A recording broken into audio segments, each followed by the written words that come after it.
कितीही आपला मूड चांगला असू द्या किंवा किती आपण फ्रेश असू द्या, पण आपल्या डोक्यात काही ना काही विचार चालूच असतात. तसंच माझं झालं होतं.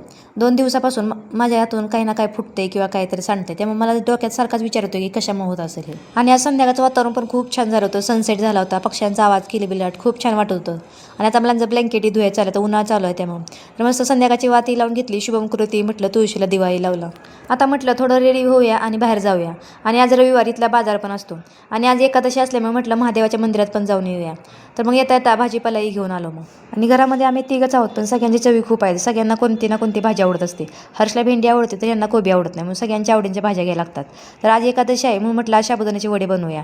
तर मस्त हर्ष मला इथं वडेही बनवून दिले आणि तळले मग. आणि आता सिलेंडर मत असेल की एवढी टंचाई असून पण हिचं साबुदाणा वडा तळायला चालले काय, वेपर्स तळायला चालले काय. आणि बऱ्याच दिवसापासून हर्ष म्हणत होता साबुदाणा वडा बनवू, म्हणून म्हटलं आज बनवूयाच. तर मस्त जेवणही केलं आणि मटकीही भिजत घातली. तर चला भेटूया नेक्स्ट व्लॉगमध्ये. तोपर्यंत बाय.